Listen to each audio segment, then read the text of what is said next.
All right, we got a good number of people in, so I will go ahead and get started. Hope you all can see me. Hi, everybody. My name is Alana Smith, also known as Ella. I will be your moderator for today. So if you have any questions or if there's any kind of emotions that are arising, feel free to message the moderator here. We are recording this session, just FYI, so you know. So everything is live streamed here. I am the event coordinator for Self-Reclaimed, and this is our kind of third kickoff journey series, our biannual journey series. Self-Reclaimed was started by Nessa, and the whole mission of Self-Reclaimed is to heal, empower, and unite survivors of sexual assault and domestic violence. So, as April being the month of sexual assault awareness, I definitely wanted to bring to light these issues and have these discussions. And we have some great people here that will be speaking with us today with our amazing host, Manuel. So, give me 1 second here.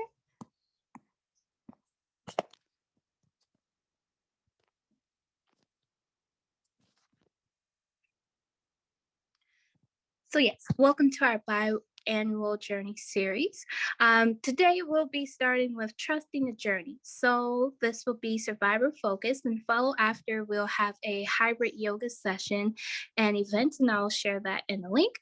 Tomorrow we'll also be having a in-person brunch celebration at Off the Ground Dance studio, and that'll be from 12:30 to 3, which I will also put the link for any last minute registrations in the chat. You can also feel free to email us at info@selfreclaim.org for that information. Once again, thank you for joining us for Stand with Survivors. That is the title and theme for our panel discussion today. We want you all to be deep and aware of sexual assault and feel empowered to ask questions and participate. Also, please feel free to use the Q&A and chat box to interact and ask any questions to our panelists. And once again, this will be recorded. Our host for tonight is Manuel De Leon. He is a Loyola University student with majoring in psychology and be graduating this year. And he is also self-proclaimed Spring 22 program intern. He is described as being super chill. Emmanuel feels strongly about spreading the awareness of sexual assault and how relevant it is, especially for student life. He feels that it is a topic that is avoided, and he wants to help spread the idea of advocating for survivors and also as well as the importance of the sexual assault awareness. So please welcome me with welcoming our host, Emmanuel, and I will also be in the bystander for any questions. Thank you. I'll be passing it over to Manuel. Hi, can you guys hear me? Can everyone hear me? Thank you. Cool. Thank you so much, Ella. That was terrific. Yeah, so I'm a psych major. I go to Loyola University. Yeah, that's my whole bio. I think it is very important for students all around to like have these discussions because it's not really talked about. And I don't hear it very mainstreamed in student life and on campus life. So I'm glad I got to spread that here. Got some of my friends I see in the chat as participants, as attendees in our webinar today. So that's awesome. All right, so let me go ahead and introduce the panelists we have today, other than me. So let me go ahead and start with Seth.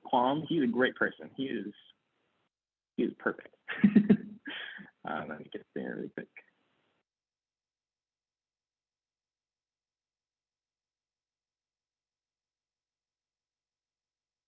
All right.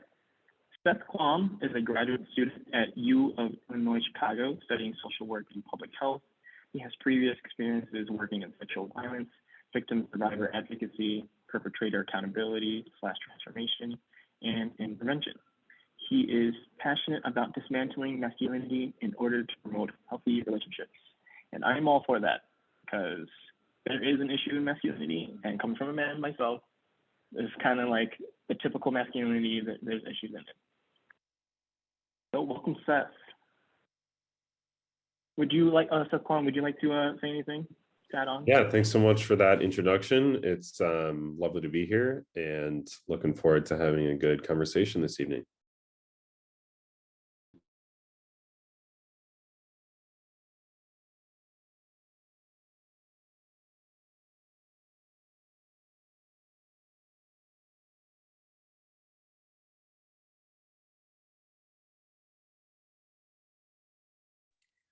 Sorry, while we have some tech issues with sound. Once again, thank you, Seth, for being with us. And can we go ahead and continue? Sarah, would you mind sharing about your background, who you are? Sure. Hello, Sarah Heidritter. I'm a licensed clinical professional counselor from In Touch and Motion, and I've been working in the domestic violence and sexual assault field for the last 5-6 years. I'm also serving as a confidential advocate in the DePaul University community as well. And I do focus, I'm also a board certified dance movement therapist. So when I provide a clinical work for survivor, I try to focus on holistic healing and body-mind approach. And I'm excited to be here and to share my experience and also to hear from other people. And Seth and Ada, they were the great people in the community to be connected as well. Thank you, Sarah. It is a pleasure having you here with us and speaking on your expertise. And we also have Miss Ada. Miss Ada, if you wouldn't mind introducing yourself. Absolutely. Hi, everybody. My name is Ada Chen, and I'm a trained sociologist, and I teach subjects on sex, gender, sexuality, immigration, gender-based violence in the classroom on college campus.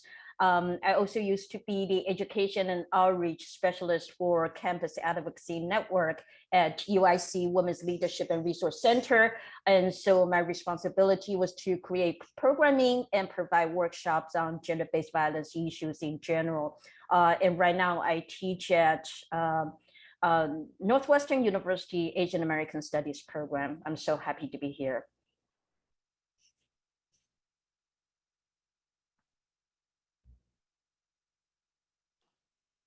Perfect. Thank you. Thank you. Thank you so much. Yes, go ahead, Manuel.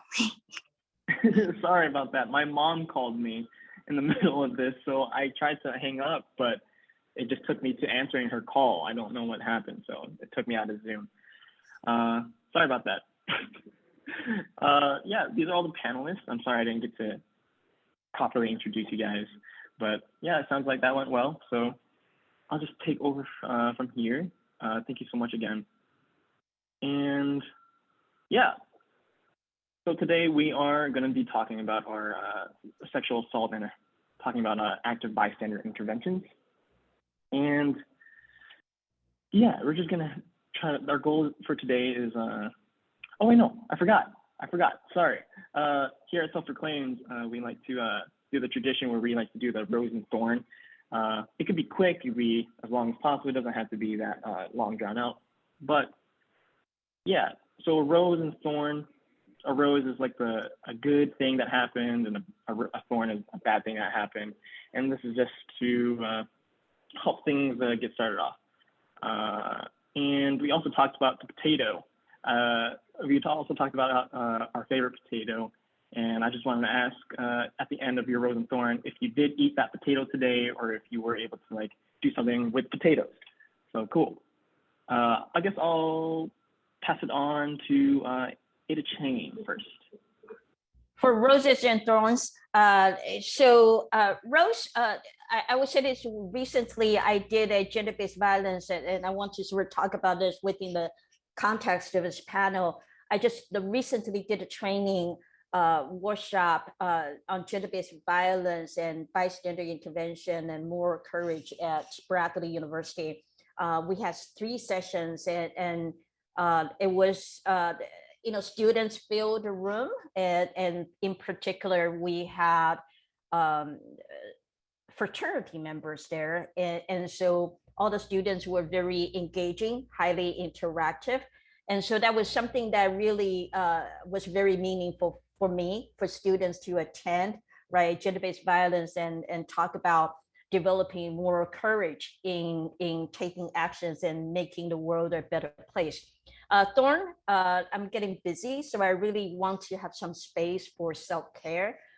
I want to eat my sweet potato pie with that scoop of vanilla ice cream, and I'm waiting for Nisa to treat me.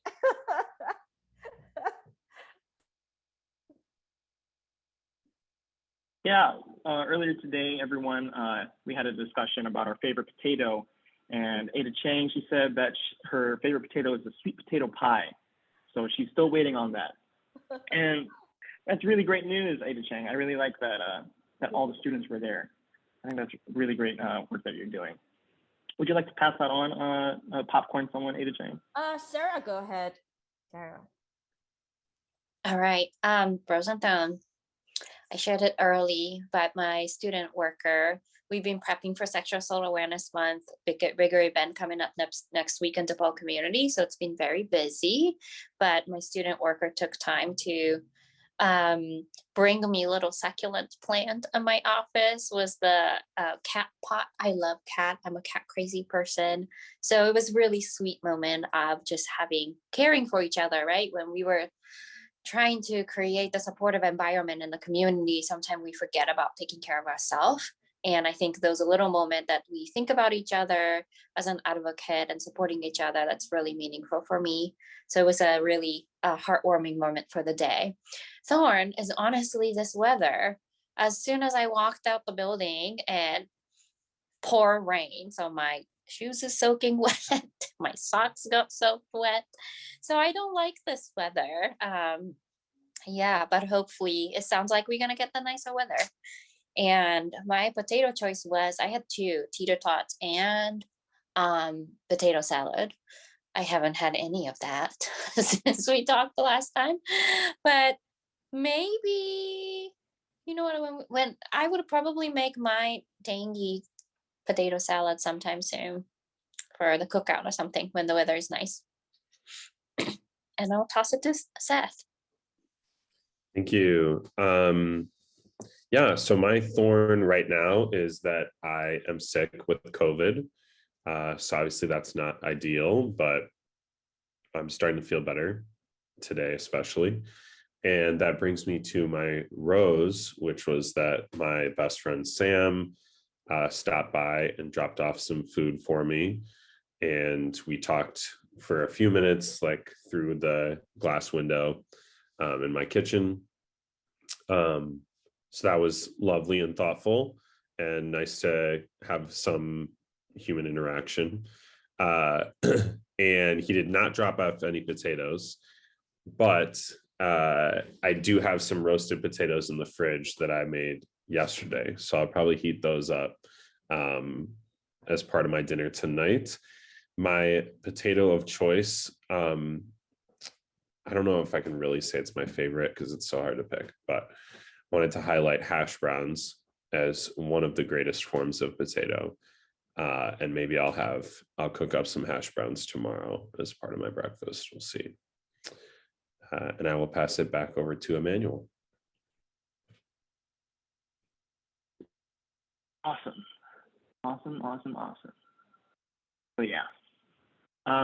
Sarah, I really like that little cat that you got. Can you show everyone again?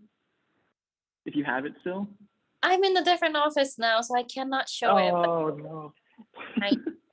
It was really cute. I wish I could show the back too, because it has a little booty too. Oh. It was a succulent and it looked like a little cat. Mm-hmm. It was really cute. And I guess for me, my thorn so far, I think that's really gotten me down was a lot of my friends are starting getting COVID, and that's a little worrying because I was with them like a couple days ago, but I'm not feeling any symptoms, so that is just my thorn. But my rose is that I'm excited for this webinar today. I'm excited to start getting started into it.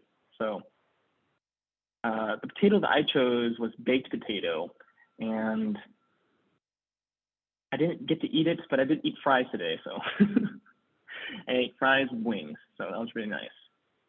And yeah, pretty much wraps it up. Thank you, everyone. I'm just joking. Let's go ahead and get started with our webinar and start getting into sexual assault. So my question for today, just to start things off, is the typical definition of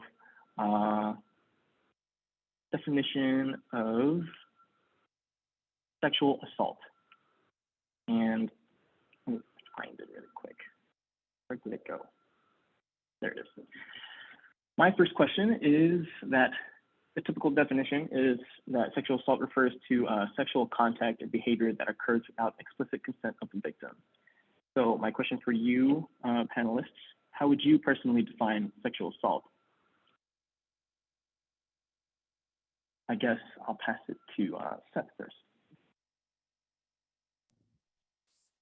Yeah, thank you for passing over. A couple things that come to mind with this.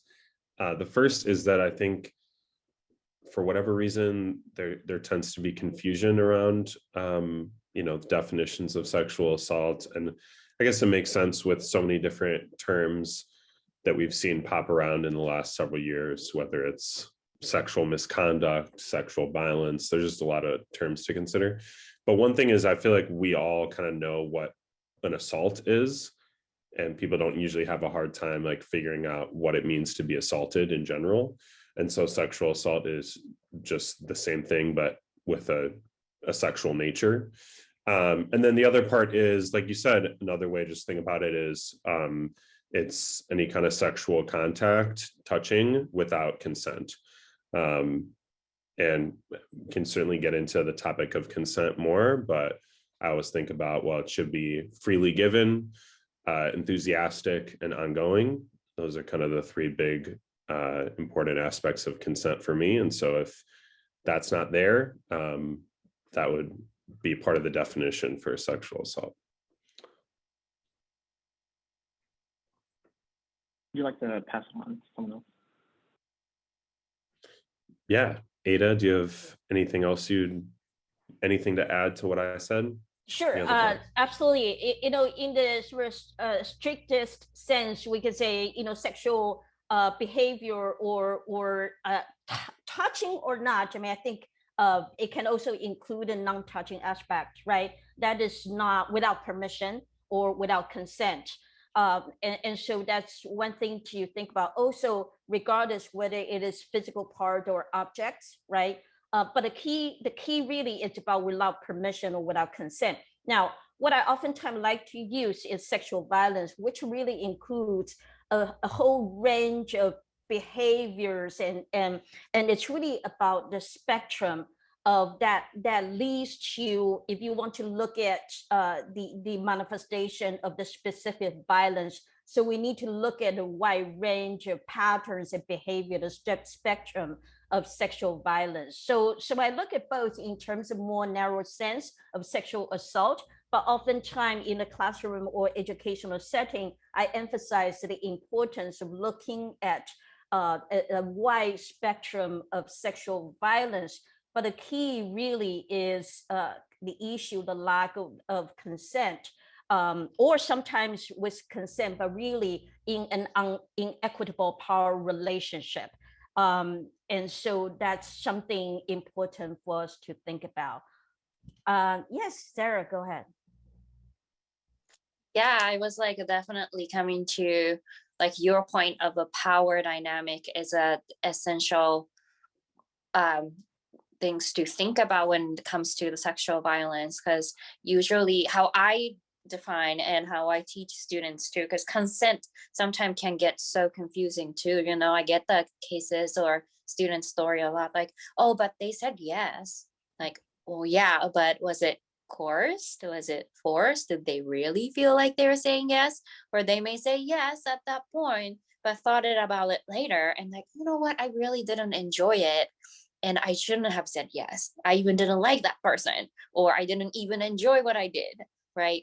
So that power dynamic speaks a lot on the sexual violence for sure. And if somebody is, just like when relationship tips over, when somebody hold more power to make you feel a certain way, make you feel like you have to perform in a certain way or do something, right? It's not only sexual nature, but other things too. And I totally agree with it. It's a leading up to it. There's a lot of violence happening too, right? A lot of like manipulation can happen, emotional violence can happen.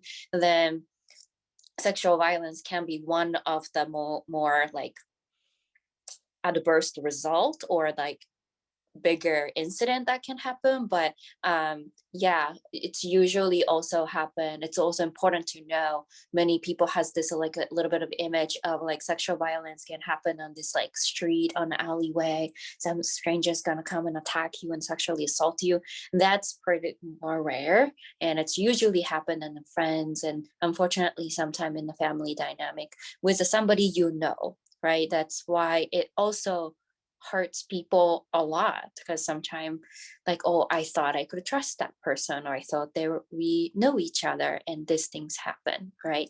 So looking into the relationship dynamic and power dynamic is super important when it comes to defining what sexual assault. And I also want to add one more thing, like my last things to add.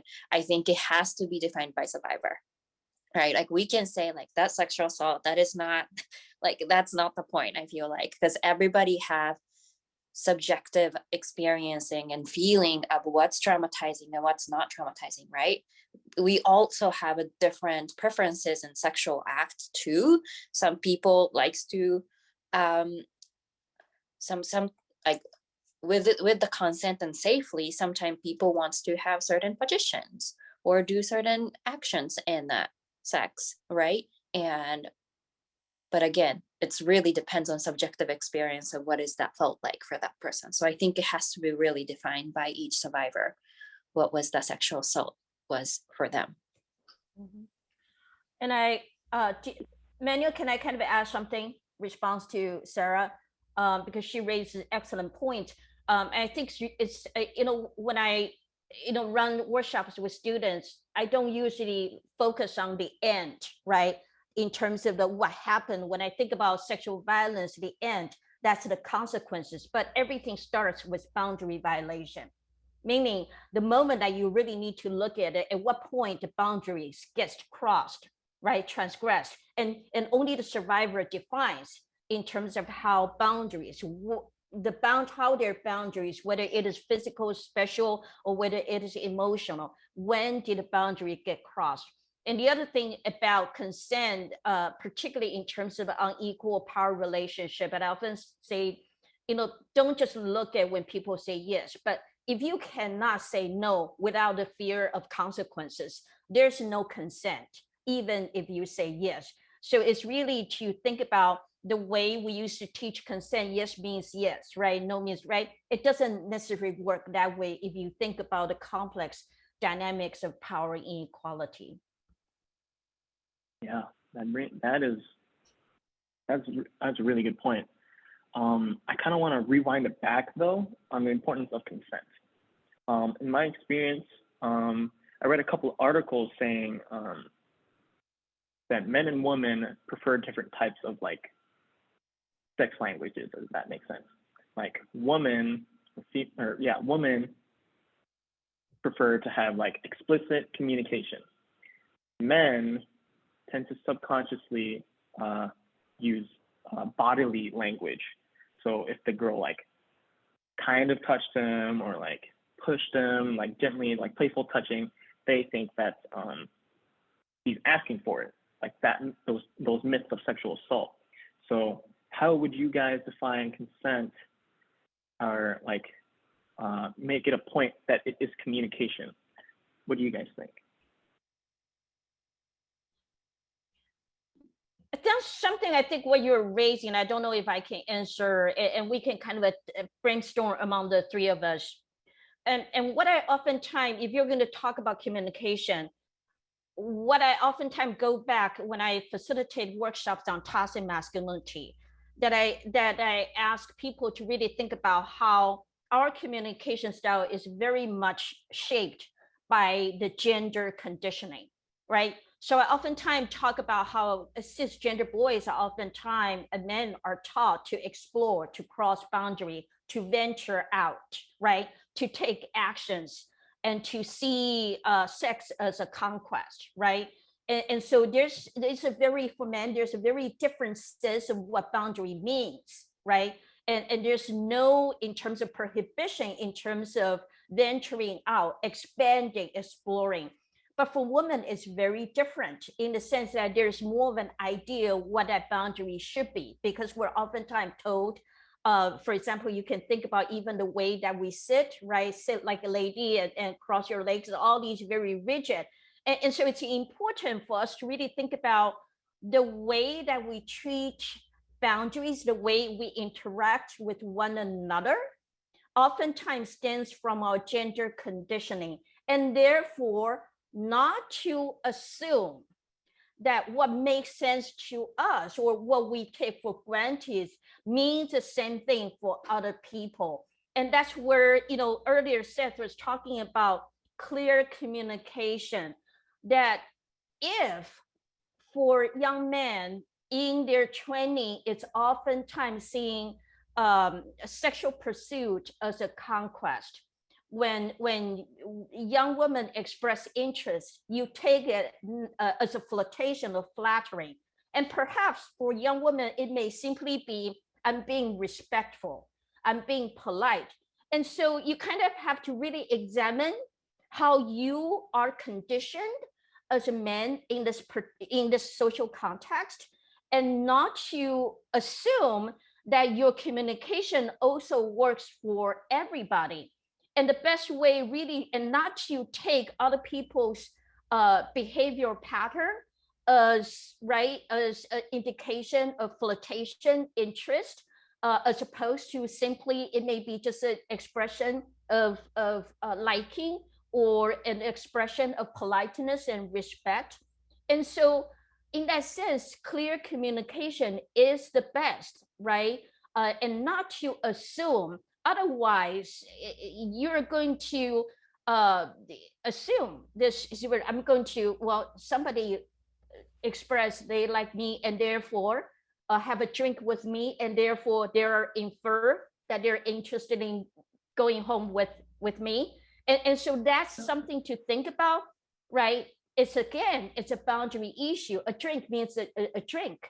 A liking means liking. It doesn't necessarily extend beyond what it is. Yeah. To add on to that, if I can. Go ahead. Yeah. So I think everything Ada said is spot on. And Ada, you talked about kind of the gender construction, which I've definitely witnessed, definitely felt myself. And I feel like there's this impression out there that is part of that gender construction, that men feel like if they get verbal consent when they're having sex or about to have sex, or somewhere in the, doing some kind of sexual activity, that will ruin the mood, right? Asking someone, hey, is this okay? Or do you want to have sex with me? That's going to ruin the mood. And then they won't, right? And what I always say is, well, if they say no when you ask that, that's probably because they didn't want to begin with, right? They're not going to change their mind just because you asked, right?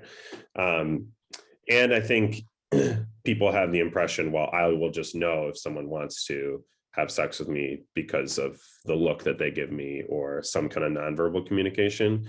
And those may be the same people who, go to a restaurant and the server is polite to them. And so then they're like, oh, they say to their friends, oh my God, she must want me, right? So I think it's that same kind of construction that Ada was talking to, that men oftentimes view sex as conquest and are out testing boundaries in the world. And so it requires a little bit of a reframe to kind of realize that that's how we've all been taught to grow up as men. And yeah, it's important, vital mandatory that everyone get consent, and check in verbally if there's any doubt. And there's a lot of ways to do that respectfully. Doesn't have to be a big thing, but I think that's super important. And relying on someone's ability to just kind of know based on body language is not 100% effective. So yeah, I definitely have to agree with that. I really like gender construction. I really love that, the gender conditioning, because me personally, growing up in high school or even middle school, sex is talked about, but it's not talking about how to approach it, I guess. It's talking about like the contraceptives and things like that, or like bodily functions, but it doesn't actually talk about how to have those conversations about like, hey, why do you want to do this in dating? Or like, why do you think that you need to have these many girlfriends? You should be more communicative with your partner, or like girl that you like, or things like that. There's always like the kind of patriarchal connotation to it, I guess, if that makes sense. Yeah. I kind of want to also bring it back to Sarah, about what you talked about, like how sexual assault is commonly known as a friend or family member. My question for this is, how would you handle sexual assault if it was someone you know? Like if it was your friend that was the perpetrator, or your friend that was the victim of sexual assault. How would you guys handle that? I think it's both ways.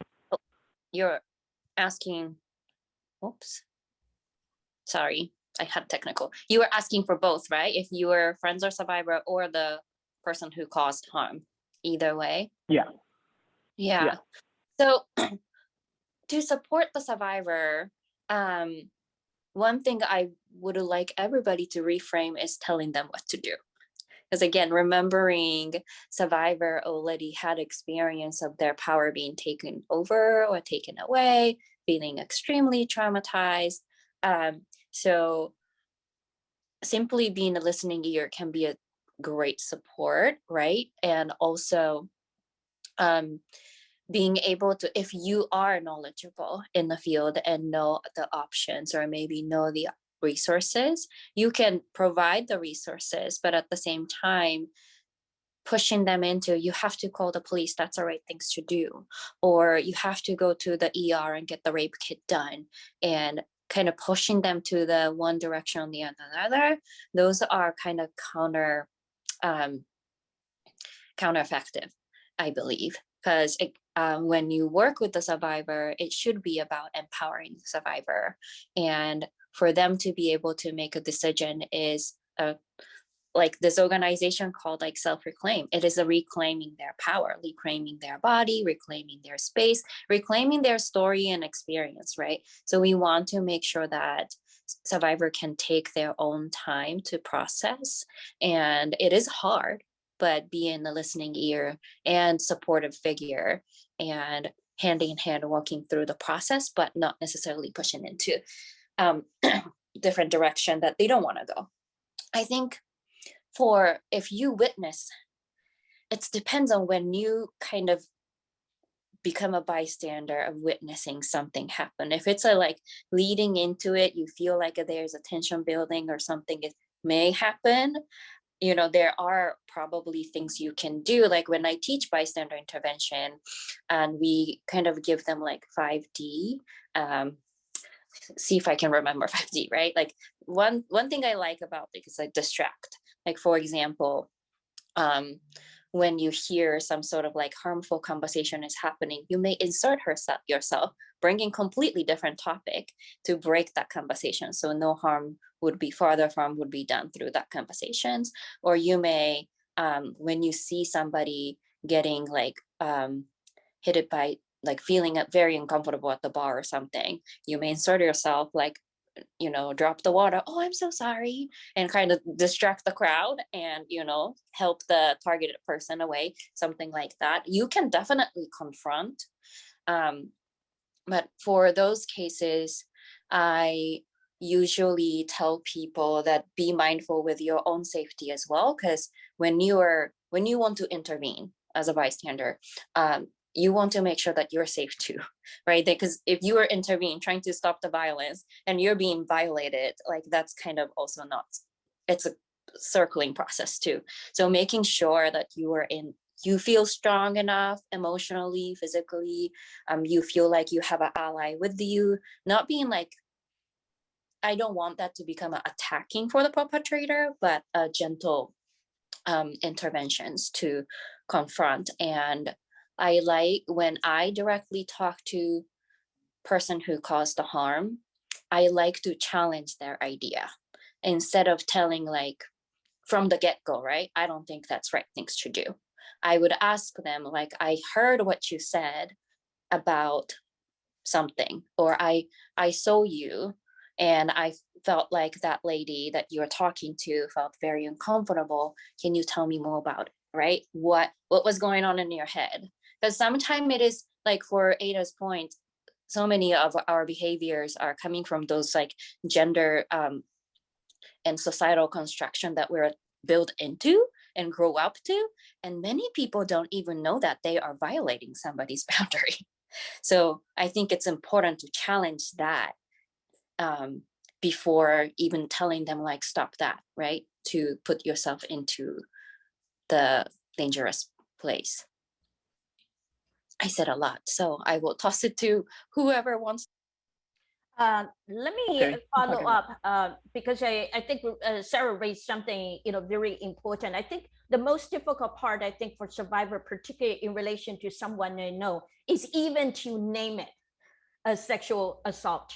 And why is that? Because we have the existing rape myth, right? In the dark alley, brute force by a stranger, and you yell and fight back. But that's not the reality. That oftentimes on college campus, if you ask students, they would talk about, the sexual assault takes place under the context of coercion and pressure. So the stories that you hear from students, it may not be about forced in terms of brute force. Sometimes it goes like this: would you go out with me? No. Just a dinner. Come on. Now. Please, please, please. No, I'm not interested. Please, just another, drink. No, I'm not. Please just go out with me. And so it's this type of please, please, please, begging, begging, begging, which is very typical of our, in terms of social conditioning of gender, you pursue, right? Because we assume that when women say no, it's in their nature to say no. So if you keep pushing it, they're going to say yes, right? And so therefore, you see that kind of interaction that people already say no, but the other side is not willing to let go. So you see this pattern of people asking 30 times. And then finally somebody relents and say yes. And then I would say, if somebody has to wait for 30 times to say yes, that's not a consent. But what's very blinding for a lot of college students is that we think about stranger, we think about brute force, we think about dark alley, but we don't think about apartments, dorms, classrooms, acquaintances, close friends. And so naming somebody we know, right? It's not being violated by a stranger, but it is about a betrayal of trust. And that's why it is so difficult to say this is sexual assault, this is by a friend, but this person seems to be really nice in general. But yet, how do I reconcile this general good public image of a good human being, yet with this private violation? And that's really, for me, the daunting part, the naming part.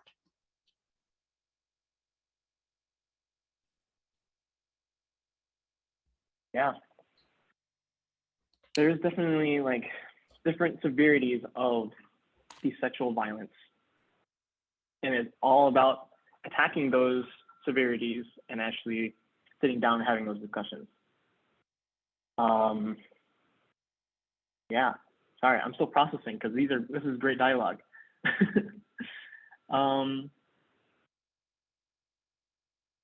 Now that we actually established sexual assault and the severities of it, the different levels of it, I guess my next question is, how would you try to comfort the person that is sexually assaulted?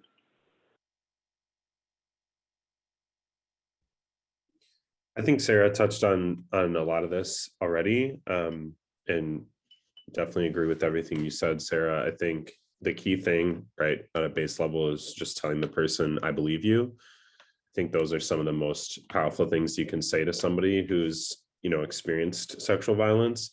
And it's especially important because historically and currently in the systems and institutions that we have, that is not often the case, that survivors are told that they're believed.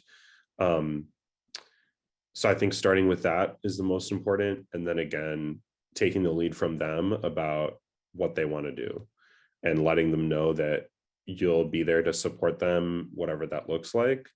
And then I think if you're someone who is, knowledgeable about the resources and processes that are available, being the person to kind of explain, okay, if you want to go down this path, whether, reporting to somebody or, going to the hospital to do a sexual assault exam or a rape kit, right?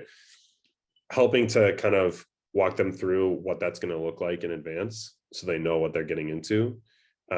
That can be really helpful. And again, from a neutral position where you're not talking them into all the reasons why they should do this, but just explaining, okay, this is what's going to happen. These are the people you're going to have to talk to.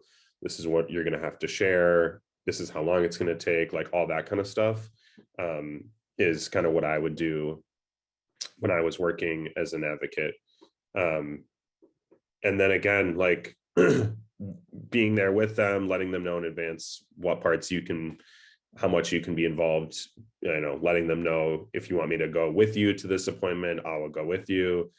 All of that kind of stuff, walking them through that process and being there with them, I think is really the best thing to do. And then I would also just say, if this is a friend of yours and you're not a trained confidential advocate, right? Again, you can still start by saying, I believe you, letting them know that you're there for them, whatever they want to do. And I would always try to explain what advocates do and lay out kind of why I think advocates can be beneficial for people in those situations, and just explaining, okay, this is someone who knows the resources in the area better than me. They're not going to pressure you to do anything. I know somebody who's gone there before, or I met this person when they came to my presentation.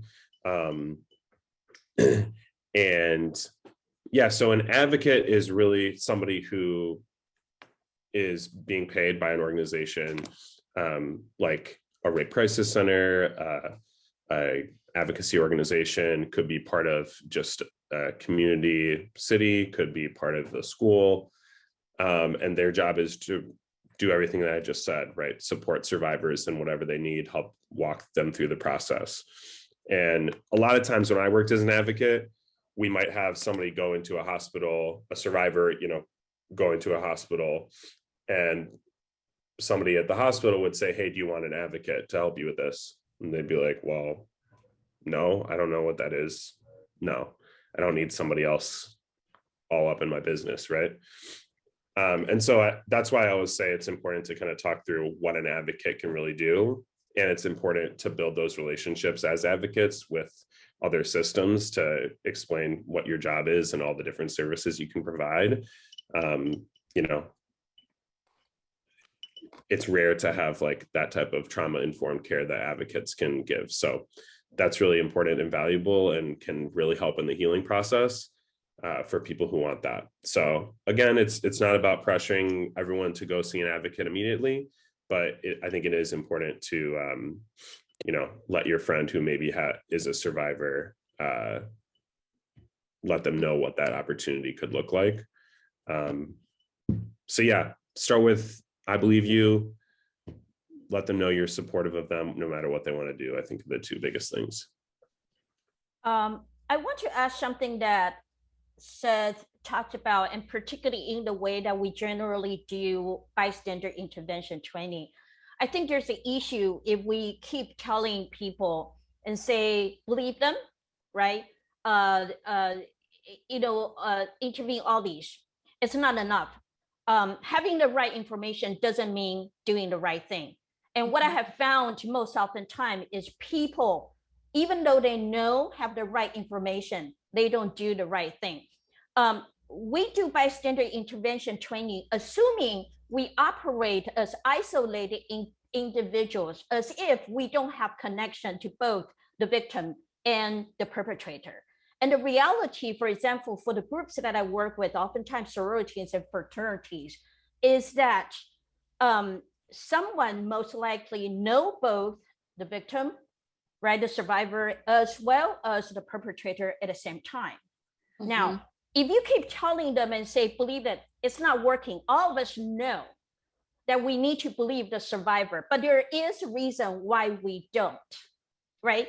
And so in the training, it's really important for us to ask this question, really examine the fact that these students also are immersed in the social network.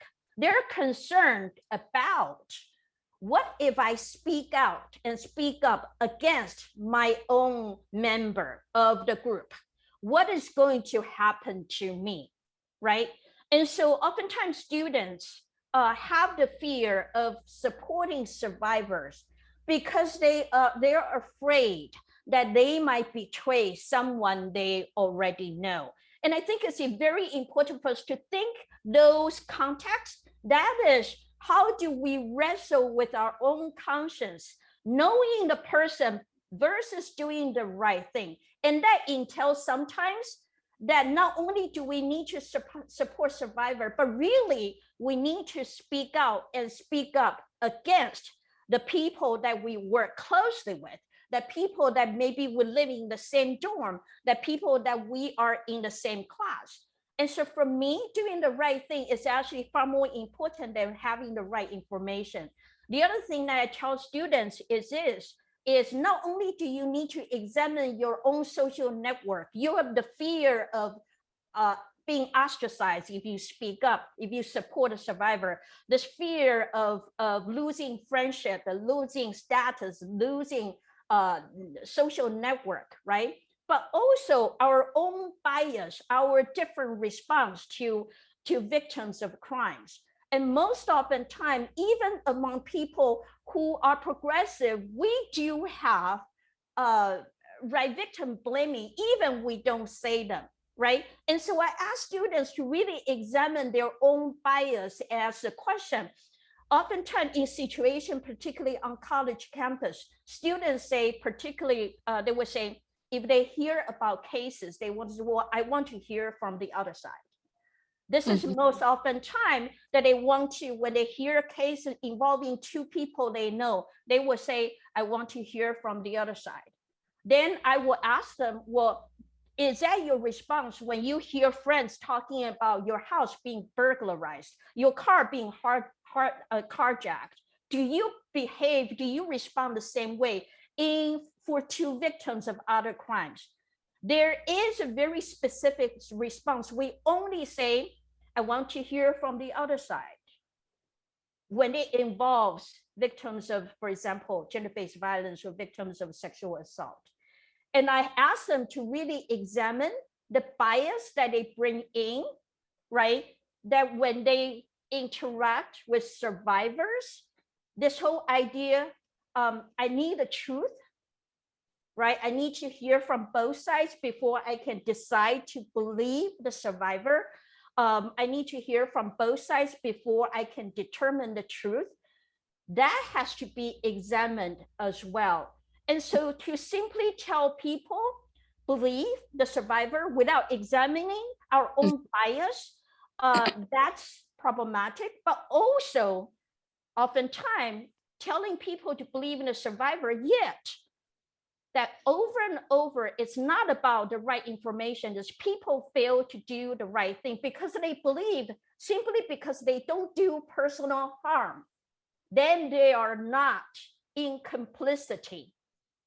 And that's, for me, when I define active bystander, that means that if your idea of a bystander supporters, as long as you don't do personal harm, and if all you do is to say, I believe you, but yet you are not willing to call out or speak up against the person, that for me is equally problematic. And I think we kind of need to really think about the education, not just focus on this education in terms of information, but really develop moral courage. What's the right thing to do? Is it simply about you not committing personal harm? Or what are you willing to lose by speaking out and speaking up against people that you know? And that is it's a can of worms, right? Yeah, absolutely. I agree with you, Ada, because we see a lot of people care. They want to like, oh, I want to support, especially it's in the indirect way. It's happening in the community sometimes that, oh, sexual assault witness plans, like, what can we do? What we want to support. But when I ask like, well, can you do this? Can you do that? Which is actively asking for them to speak up or do something or call out. They're like, well, you do that. You know, tossing of responsibility, and then nothing changes. But in those way, for those people, but I also, people have their own process of growing into that level of advocate on their own, right? I don't expect everybody to be like, okay, I got it, and I'm gonna advocate, and then ta-da, and be perfect. And so to me personally, in the individual level, Ada really talked a lot about in the community level and culture level, how do we shift? But in personal level, where do we start? For me, was grounding to myself. As I remember, first times I started to working as an advocate, seeing survivors' anxiety makes me feel anxious. That leads me to like panic. So I panicked with survivor, like, oh my God, we need to do this, we need to do that. I think that's, and then that panic sometimes lead us as a supporter to make a wrong decisions or freak out and step back. And I chose not to say anything, not to do anything. So to me, I needed to really, really work on myself to walk into the space when I know that I'm going to talk to the survivor, or even after I talk to the survivor, like sometimes those conversations happen unexpectedly, right? And oh, wow, okay, that happened. I needed to have a time to collect myself. And again, like Ada said, examining my biases, examining my own anxiety, where it's that coming from, examining on my own panic, and really separate that from survivor, right? That's my panic, my own anxiety, my panic. That's not survivor's panic. So, because survivor panicking and me panicking is not helpful. And that's what I often see in a friends and family community, that, you know, when your daughter is assaulted, mom is furious. I will do anything. She's everywhere doing those things. While survivor as a daughter just really want the quiet space to grieve the loss that they have or something, right? So really examining like, what is your response to this? And are you responding to your own anxiety and panic and like leading your way to somewhere else that needs to be? Or are you really, really listening to the survivor and trying to, you know, hear that story? So I really hope that everybody can have that kind of personal journey. And if everybody can do that, I honestly believe that that would lead to what Ada is talking about, those cultural, social construction shift, like attitude shift as a whole.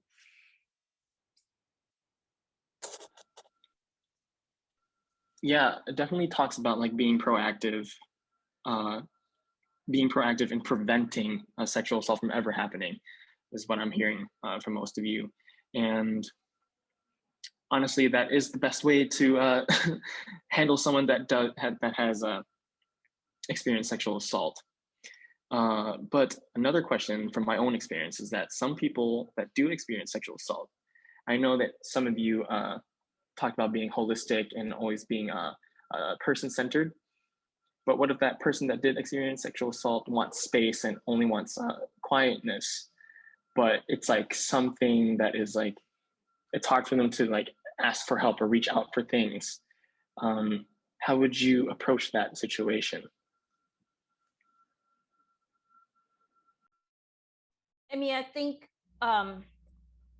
there's no, essentially the survivor defines, right, in terms of what they need.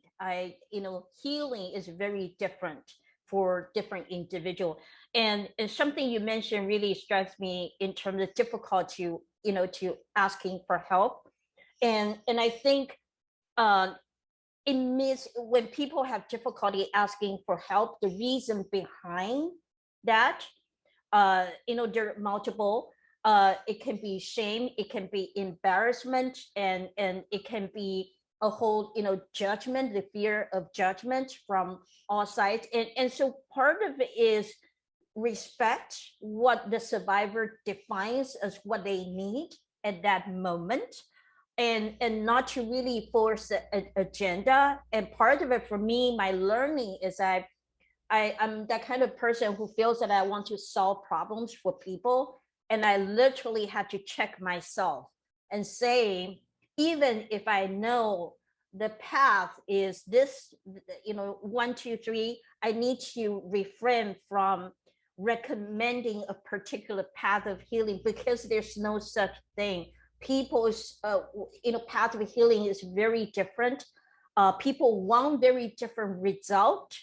And so for me, it's respect survivors in terms of where they are, and walk with them, walk along with them, and advocate along with them. And its needs, they define what they need. And there's no one way to the path of healing and justice. Yeah, I think I would just add, sometimes it can be as simple as asking, okay, I hear that you want silence right now, or you don't want to talk about this. Is it okay if I just sit here with you?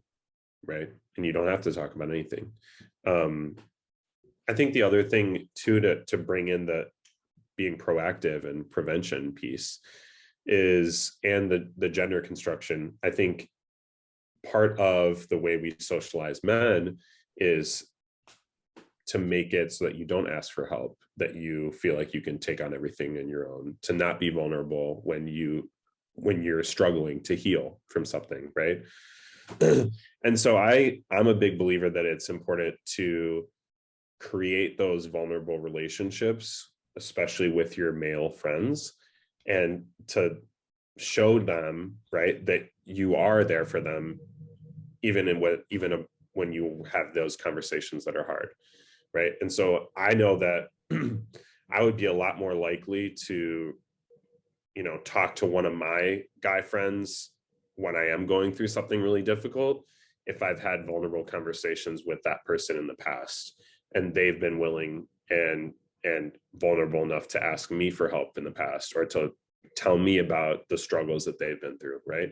And I think on a big picture level, that's another way that we can kind of break down the societal construction of masculinity and create healthier cultures amongst men, which will ultimately, lead to sexual violence prevention as well. So I think that's all part of kind of the same process and part of the solution that we need to be working toward. I think Seth is talking about like modeling, right? Like show with your action that this is okay things to do. And that needs to be done even before those things happen, right? Those relationships need to be built even before those things happen. It will be not so really great just because sexual assault happened, all the friends around you are like, are you okay? Are you okay? Are you okay? Like, okay, right? That's not, it has to be like, even as a therapist too, what we usually our response is unfortunately reactive, right? People have some incident, unfortunately, and then come to a therapist to process about it. Granted, when they come into a space, they were more likely to be ready to share that, but I still need to be very mindful about building the trusted relationship. I'm not going to push them to share anything that they are not ready to share. Yes, like there are certain, things that we need to ask in the intake and process and stuff, but still, if they don't want to share, they don't want to share. And I also learned that healing process doesn't look like Ada says too, that it doesn't look like ABC. This is the step you're going to take to heal. Everybody's different, and the time too, everybody takes a different time frame, and really, really trust in that process and survivor as well. And I do perceive my job as an advocate and clinical therapist that sometimes I am here to hold the space. I am here to hold the space, and whatever is ready to come out from that survivor, it will come out, it will process. But whatever is not ready to come out, it's not going to come out. So whether it is coming out as not oh, they're not seeking enough help or something like that, but still, I don't want to become the one who's going to judge that, right? To tell them like, you're not asking enough help. I always say though, I can always share my feeling and my sincere concern if I have concern, right? I can tell my survivor, I worried about you, right? That's my feeling.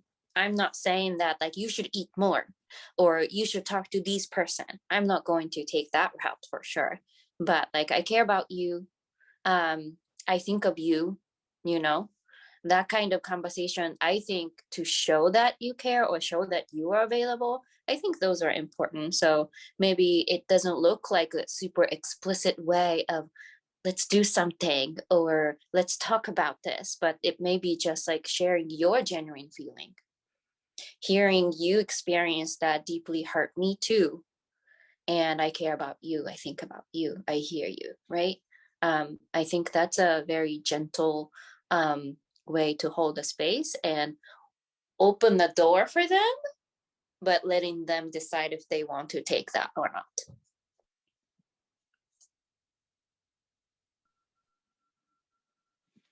Yeah. Yes, it's so important to be gentle with the survivors and supporting them. Yeah, sorry, I'm always, you guys bring up such good topics, and for me, this is just great conversation, and I'm learning so much from you all.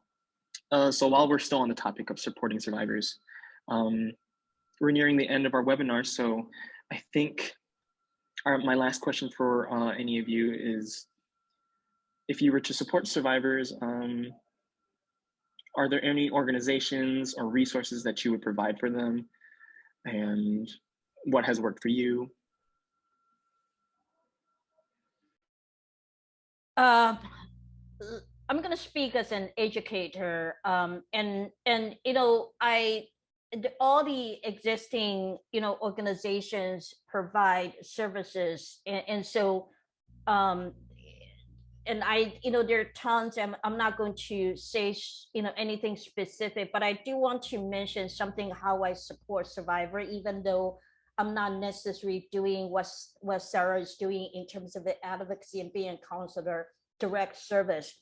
But one thing very important, that I have learned these past 2 years working with fraternity and sororities, with UIC, I developed this gender-based violence leadership training.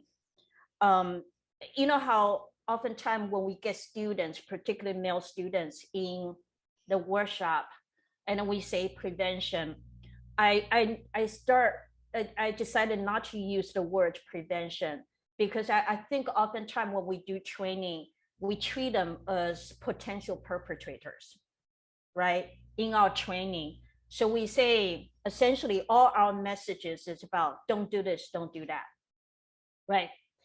And I stopped doing that. In the leadership training, it's really about students you're in the workshop because you are change makers, because you have the power to have a better community. And you are here as a visionary, as a change makers, and you're going to take what you learned here and take this back to your community. It can be student organizations or fraternities, your own group. And you're going to have a conversation, right? Very similar to what Seth is talking about.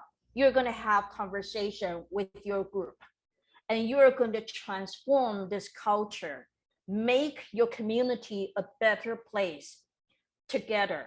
And you're going to do the right thing. You're going to hold each other accountable.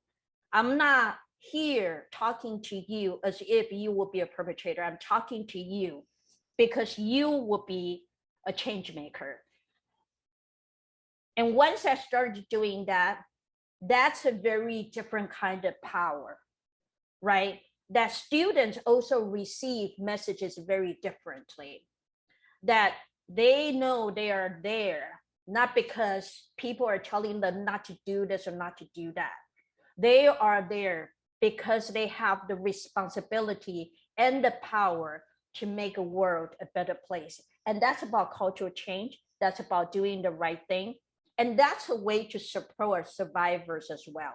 Really, it's about making people hold one another accountable, do the right thing, and take responsibility to make their community better for everyone. And that's kind of, we have to go beyond that, as opposed to simply support survivors, but really think about how do we create a safe environment for all. And that's about addressing a whole lot of cultural issues, about cultural transformation, as opposed to individual direct service. And one thing I'd add on about that is, in my experience, when you frame those conversations that way, a lot of times men are actually yearning to have those conversations, you know, with each other, with you. They're excited about creating or trying to create that cultural shift, right? And I think for a lot of men, you know, I may never have talked even to my closest friends about something that happened to me as a child, right?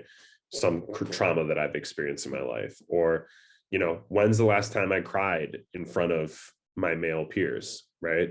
Like, being invited to have those conversations and to, you know, connect on that more vulnerable level with each other, I think is actually something that a lot of men are yearning to do, because of the way, again, we socialize men to not engage that way with each other. And so I think that's a really powerful and important way to engage men into this effort to prevent sexual violence and, yeah, create a culture of consent instead of what we have now. So I think that's way more effective and better, and gonna lead to a lot more men, you know, being involved. Specific organizations and stuff, there's tons in the Chicago area, that, and most of the survivor support agency also have education department who can, like, you can go there and then like ask them. I think the biggest one is resilience, right? That they send a rape victim advocate to each hospitals and stuff. They do a lot of work for sexual assault survivor and trafficking survivor. They definitely have a really good education and outreach department that they're very flexible. They'll just come like, they're gonna do, I've worked with them a couple of times already to do panel discussions or a tabling event, whatever that is, to have the resources reach to the people. So I would definitely seek out for those like agencies. There's tons, I can't name them all in here. And so where you're gonna start, like online search is definitely good. If you go to like ICASA, Illinois Coalition Against Sexual Assault, things like that, there is a list of organizations there. They also have a really good education material there too. for survivor, if you are a survivor, if you are the witness, direct witness of a survivor and wants to help, calling hotline is a first step for sure, because they are not going to provide you the healing process or advice and all that, but they are just the big hub of a lot of information, updated information. So they're more likely to know that which agencies are openly taking clients right now, or which agency has what capacity right now, right? So having a hotline as a starting point just to gather information. You don't have to be in crisis to call crisis hotline. Just call them and say, hey, I'm looking for this type of resources. Can you give me a couple name of agencies? Boom, boom, boom, boom, boom. That will give you probably tons. So for me, like that's always a go-to to start, because again, there's so many big to small agencies in the Chicago to support and doing this type of work. Perfect. Thank you so much, everyone. Yeah, so we ended right on time, but don't go yet. We still have something, we still have one more program up for tonight, and that is the trauma-informed yoga sound bath healing. And yeah, I'd just like to thank Seth, Ada, Sarah, thank you so much for your time. You guys said so many great things, and I hope everyone and the attendees feel like they're a part of a bigger thing, a part of a bigger family, a community that is able to have this safe space to have these discussions. So yeah, I would, just a final thank you, and I'll pass it on to Ella, if she's still here. I am here. I'm glad to be a moderator for this. Seth, Ada, Sarah, thank you so much for sharing your diverse background, expertise, and knowledge on what you have in this particular focus. Thank you for giving your advice and advocacy, as well as knowledge on what sexual assault and how to be sexual aware.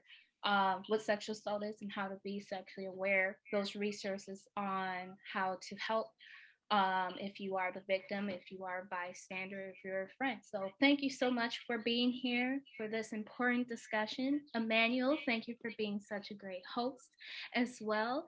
And to all the people listening in, thank you for sticking around and participate. If you're here, if you checked in, for even a minute, you're one step closer to helping the world and environment being so much better.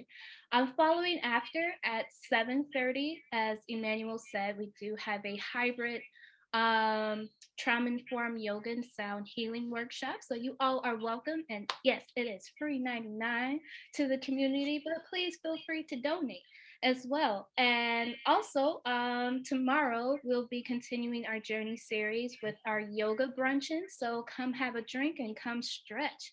That sounds good put together. Once again, that will be at 12:30 to 3 at Off the Grounds dance studio in Chicago. So feel free to come to that. And the links for both of those celebrations are in the chat. Thank you all again and have a good night. Thank you so much. Bye, everybody. Thank you. Have a good one, everybody.